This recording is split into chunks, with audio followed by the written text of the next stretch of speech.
지역의 이슈를 짚어보는 시간 헬로 이슈 토크 시작합니다.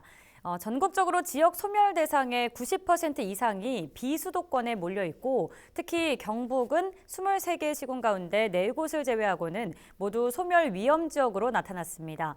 지역 소멸 현상이 가속화되고 있는 가운데 경북도의회는 특위를 구성해 특별법 마련에 나서기도 했는데요. 관련 내용 짚어보겠습니다. 김선환 대경 언론인회 사무총장 그리고 조정훈 오마이뉴스 기자와 함께합니다. 두 분 어서 오십시오. 안녕하십니까. 네, 반갑습니다. 네, 현재까지 나온 통계를 보면 인구 감소가 가장 심각한 지역이 경북으로 나오고 있습니다. 네. 인구 감소 추이부터 먼저 짚어주실까요? 이제 그 17개 시도 가운데 예. 인구 소멸 인구가 지금 경북도가 상당히 굉장히 위기 정도로 소멸 그렇습니까? 위기 정도 예. 그 정도 심각한 정도죠. 그래서 이제 지난해 기준으로 이제 국가 포털에 올라오는 것을 보면은 이제 전체적으로 이제 경북도의 그 자연 감소 인원이 8,700명 정도로 나와 있습니다. 정확하게는 8,776명인데 많네요. 예, 이 자연 감소 폭이 다른 곳보다도 한 2,000명 정도가 더 많다는 겁니다. 예. 뭐 이제 다른 지역은 이제 부산 전남의 경우 같은 약 한 6,800명에서 900명 정도로 그래서 우리하고 한 2,000명 정도 우리 경북이 더 많은 거죠. 이런 걸 봤을 때 우리 경북의 23개 시군 가운데 구미, 포항, 칠곡, 경산을 뺀 19곳은 상당히 좀 더 심각한 그런 상태죠. 비교적 이제 구미, 포항은 우리 경북의 산거리처럼 이제 전체적인 그 어떤 경제라든가 인구를 선도해 가잖아요. 이제 칠곡, 경산은 또 대구 가까이에 있으니까 또 베드타운도 유지되고 또 경산 같으면 대학촌이라든가 이런 거로 인해서 인구가 상당히 조금 늘어나고 있는 그런 추세입니다. 그런데 그래서 상대적으로 딴 곳은 다 적고요. 특히 뭐 잘 아다시피 폐교 현황만 봐도 전국적으로 보면 뭐 서울 같은 데는 2-3군데 받고 되지 않지만은 우리 경북은 그동안 지난해까지 총 폐교하는 데만 700곳이 됩니다. 그만큼 인구가 많이 줄고 있다는 것을 직간접적으로 알게 되는 거죠. 확실한 증거가 되겠네요. 그렇습니다. 지역별로 네. 세세하게 짚어주셨고 인근 지역이라 할 수 있는 부산이나 전남보다 무려 2천여 명이 더 많은 그렇습니다. 자연 감소폭을 보인다는 얘기 해주셨는데 물론 경북만의 문제는 아니겠죠. 2018년까지만 해도 분명 수도권보다 비수도권 전체 인구가 더 많았는데요. 그런데 지금은 수도권 인구가 비수도권 전체 인구를 넘어선 상황입니다. 뭐 그야말로 서울공화국이란 얘기가 나오는데 어떻게 생각하시나요? 네, 맞습니다. 2018년 말씀을 하셨는데 2018년도에 수도권 인구가 2,500만 명 정도 됐고요. 예. 그리고 비수도권 인구가 2,600만 명 정도였습니다. 그래서 약 100만 명 정도가 비수도권이 훨씬 많았는데 지금은 오히려 역전이 된 상황이거든요. 예. 이게 참 무조건 인서울, 인수도권으로 지금 몰려가는 상황이 상당히 안타깝기만 합니다. 지금 앞서 우리 김선환 사무총장께서 말씀하셨다시피 경북에서 지난해에 약 8,700명 정도가 수도권으로 갔다 이러는데 전국에서 8만 8천 명 정도가 수도권으로 더 몰려갔습니다. 경북에서 빠져나간 인구의 정확하게 10배가 더 전국에서 수도권으로 간 것이죠. 이만큼 굉장히 수도권으로 쏠림 현상이 심하게 나타나고 있는데 이런 부분들은 상당히 굉장히 심각하다. 더구나 수도권에 속한 경기도 같은 경우는 지금 10년째 계속해서 인구가 늘어나고 있거든요. 여기에 비해서 특히 지역 거기에 특히 제일 인구 감소가 심한 곳이 우리 경북 지역이다. 이런 상황에서는 굉장히 심각하다 이렇게 말씀드릴 수밖에 없습니다. 완전히 그러니까 대비되는 상황이네요. 서울과 그렇죠. 인서울 현상이 심해지면서 참 심각한 상황 같은데요. 결국 지역이 성장 기회를 뺏기고 있다는 지적도 나오고 있습니다. 인구 유출로 재정이 열악해지면 아무래도 추가 유출로 이어지는 이 악순환이 되풀이되고 있다는 분석인데요. 이 부분 좀 짚어주실까요? 그래서 결국은 왜 그러면 수도권에 다 몰릴 것인가? 크게 보면 두 가지죠. 네. 이 일자리가 지역에 없다는 겁니다. 그렇죠. 그래서 수도권에 일자리가 많고요. 그러다 보니까 지금 뭐 수도권의 주택은 폭등하고 있지 않습니까? 맞습니다. 그래서 이것은 국가 정책에 상당히 문제가 많다. 독일처럼 정말 안정된 분포로 잘 이렇게 해서 도시와 지방이 함께 잘 살아갈 수 있도록 이렇게 해야 되는데 결국은 정주권의 문제, 일자리 문제, 결국은 우리 삶에 있어서의 그 경제적인 삶의 질이죠. 그렇죠. 그것을 찾아가는데 특히 청년들의 일자리가 부족하다 보니까 청년들이 대학을 졸업하면 전부 서울 쪽으로 갑니다. 그러다 보니까 최근에 대학부터 이미 서울 쪽으로 가려고 합니다. 그래서 예. 뭐 웃기는 소리로 서울 건재만 가도 좀 서울대학 같다고 이런 얘기가 나올 정도로 예. 심각한 도농격차 문제, 또 국가의 어떤 자산의 문제 예. 이런 것을 우리가 살펴봐야 됩니다. 특히 이런 것은 이제 지난해까지 행정안전부의 조사로 의하면 지방 재정 자립도에도 상당히 미치는 영향이 큽니다. 그렇죠. 그래서 우리 국가 전체로 보면은 그 평균적인 어떤 그 재정 자립도가 약 60.9% 정도 됩니다. 그런데 이제 이런 것도 따지고 보면은 이 도하고 특별자치도 제주도 하고요. 이게 하면은 약 39.4%밖에 되지 않아요. 이 차이가 한 20% 이상 차이 나잖아요. 예, 예. 국가의 차이에서도. 그러면은 우리 경북 도 내에도 어떻습니까? 시 쪽의 재정 자립도는 30.5% 정도. 그리고 어떤 군 지역은 평균적으로 17.3%. 경북 이보다도 오히려 더 낮은 정도입니다. 전체 우리 국가의 어떤 평균적인 자립도보다가 이러다 보니까 인구 소멸은 가속도되고 있는 거죠. 이런 것은 어느 지역에서 노력한다고 해서 잘 되기 어렵습니다.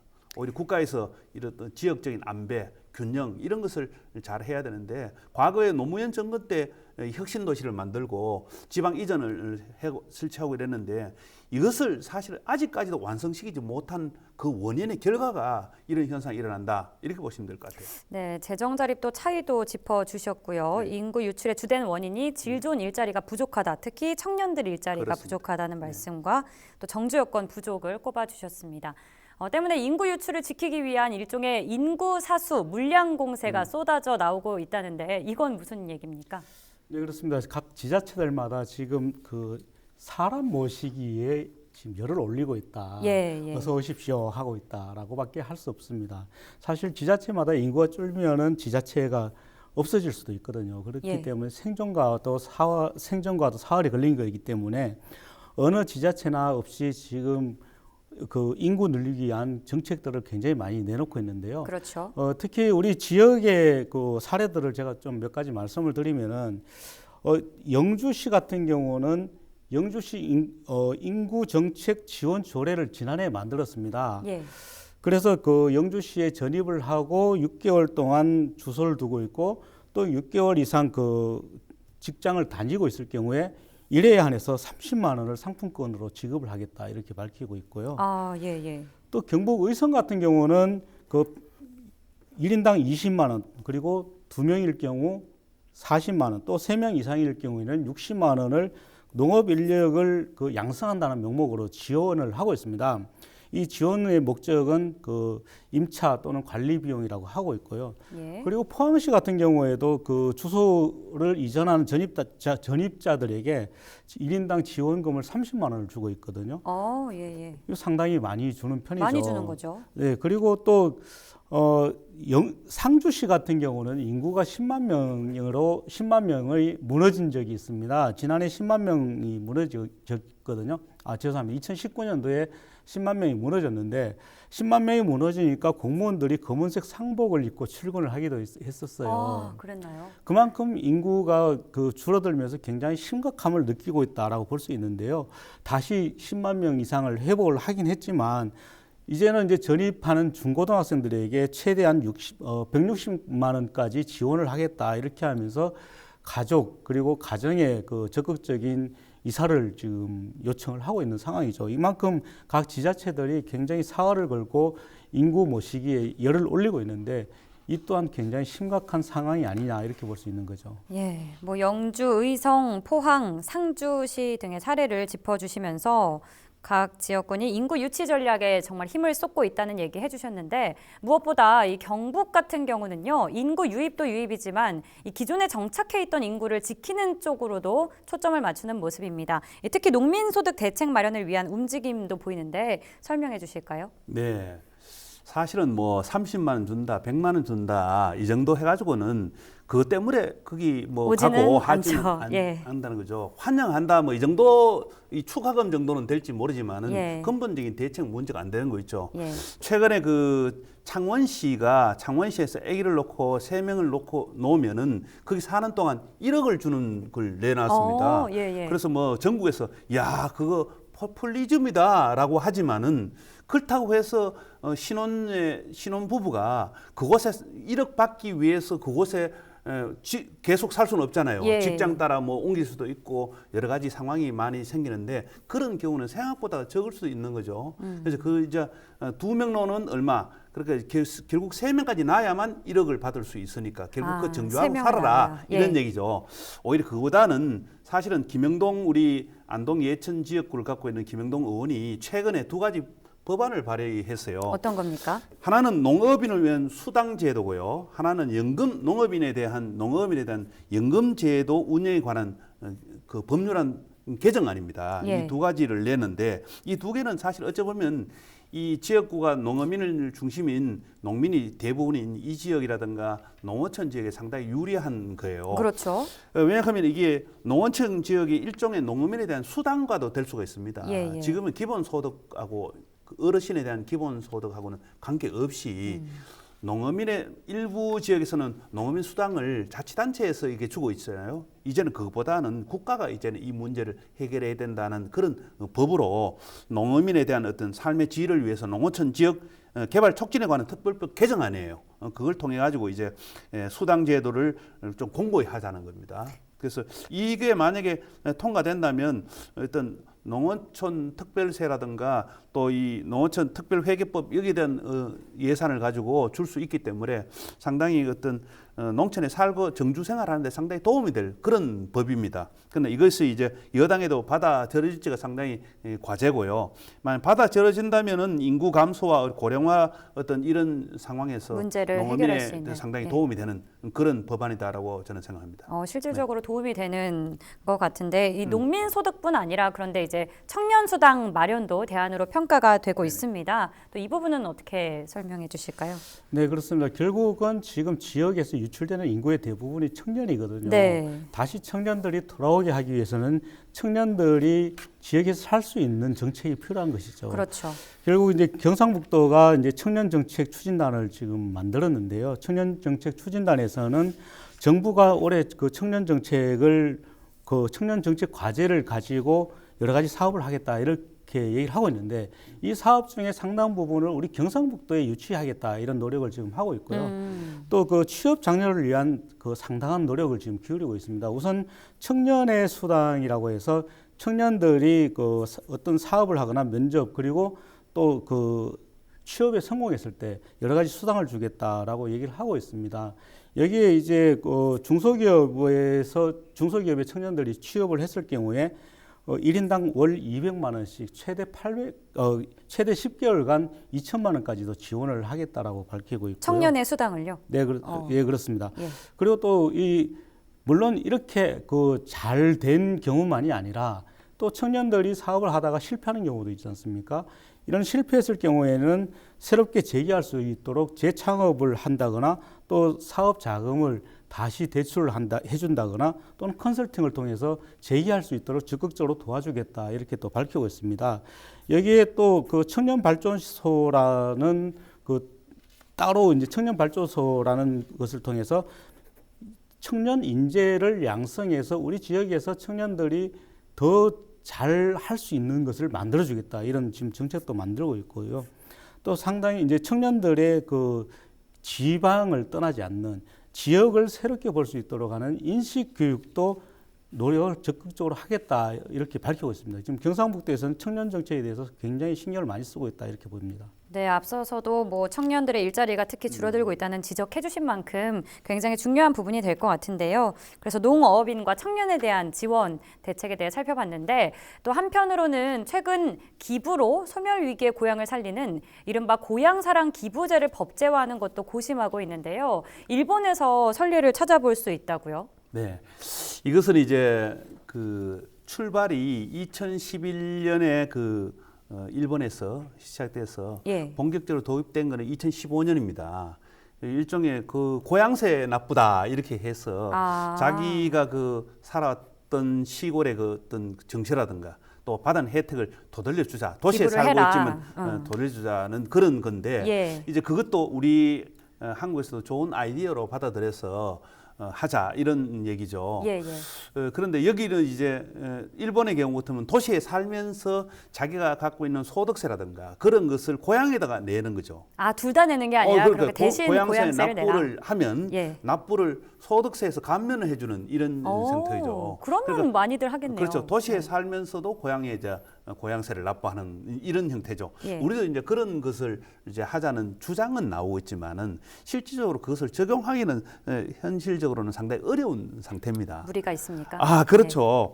그래서 결국은 어떤 지방세에 대한 조정도 있어야 되고 이것은 이제 세법 자체의 구조를 바꿔야 되는데 아직까지도 예. 우리 정부가 이게 사실은 연구되거나 이것을 직접 적용할 수 있는 그런 법률이 아직 안 나와 있습니다.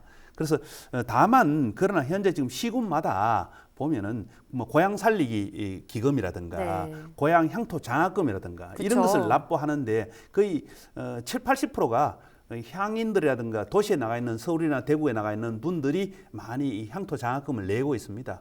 그럼으로써 이런 것은 굳이 법률로 하기보다는 오히려 어떤 그 지방을 살리기, 내 고향 살리기 운동으로 이것을 더 장려된다면 난 좋지 않을까 그런 생각입니다. 그러니까 정책으로 하기보다 그러니까 자발적으로 그렇습니다. 참여를 해야 되는 네네. 거다. 일본이라는 선례를 우리가 그대로 따라하기에는 여러모로 좀 무리수가 있다라는 그렇습니다. 말씀이시죠. 네. 예, 알겠습니다. 경북도의회도 지방 소멸 위기에 대응하기 위한 특위를 꾸리고 본격적인 활동에 나섰는데요. 최근 동향 좀 전해주실까요? 네, 경북도 의회에서는 지방소멸대책특별위원회를 지금 꾸리고 있는데요. 예. 지난 1월 26일이었습니다. 첫 특위를 열었는데요. 이날 바로 첫- 얼마 전이네요. 네, 예. 그렇습니다. 첫 특위를 열었는데 이제 수감부서로부터 올해 주요 사업 업무 보고를 받았습니다. 이 자리에서 특단의 대책을 마련을 좀 해달라 이렇게 또 제안을 하기도 했었는데요. 경북의 인구정책 수립 그리고 양성평등 관련 정책을 좀 추진을 해달라. 그리고 노후의 안정적인 소득 보장을 위한 사업을 적극적으로 또 발굴을 해달라 이렇게 요구를 했고요. 예. 특히 청년층 인구 유출 대책에 대한 특단의 대책이 필요하다 이렇게 주문을 했습니다. 그러면서 지방소멸 대응 중앙부처 공모 사업에도 적극적으로 나서서 관련 선정이 되도록 노력을 해달라 이렇게 얘기를 했고요. 또 특위에서도 대안 마련에 적극적으로 노력을 하고 적극적인 활동을 하겠다 이렇게 밝혔습니다.